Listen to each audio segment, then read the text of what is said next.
Okay, so thoracic rotation, you can use a dumbbell or a kettlebell, anything where the handle's centered in the middle.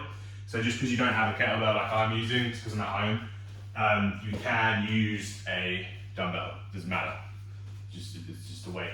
So what I need is something that's like roughly knee height or above. So at home, coffee table, chair. If you're in the gym, like obviously a bench is perfect. So I'm gonna grab the weight, gonna set myself up like 1.5 foot back from what's in front of me, but it's gonna largely depend on the your torso length and limb length. Like I've got really short legs, so I'm not gonna be that far away. Then I'm gonna shoot into a hip hinge. So breathe out, push the hips back until I'm parallel with the ground. Then just put my hand on that bench. And like I kind of want it so this arm is underneath the shoulder. I've got a better angle to produce force. So I shoot my hip back, get that hand on that surface, so now it's under my shoulder. I'm gonna puff my chest up. So keeping my head as straight as possible, it's gonna rotate slightly. I'm gonna drive this elbow back, and as I do, I'm gonna let my shoulder rotate with it as I push into the surface with my right hand. So I come down.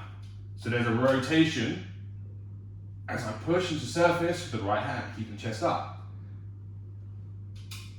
And what I'm doing with the right hand is, as I rotate, I'm pushing with this right hand to create a counter force, because otherwise I'm going to be off balance. So the right hand serves as a counter force, so I can rotate. So I'm pushing that right hand into the bench. So as I go down, plant that here as hard as possible.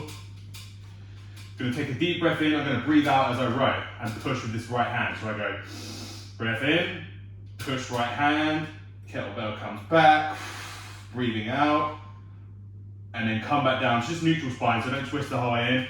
We just go to flat. So I breathe in, keeping the head as straight as possible, but it will turn slightly.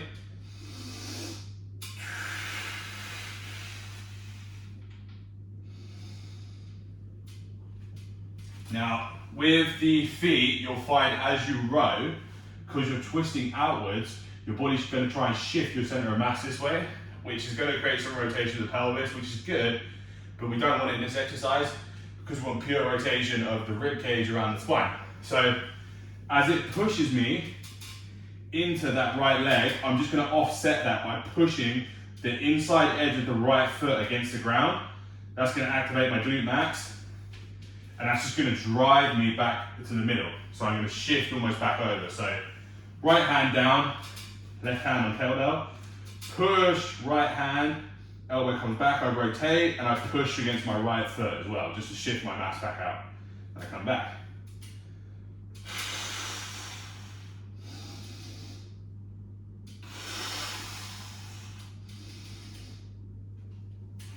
And then with that, just remembering to keep your chest up in that start position. So as I rotate, come back up, chest is still up. So chest is up, rotate, come back down, still keep your chest up. Just to enforce some kind of neutrality at the lumbar spine.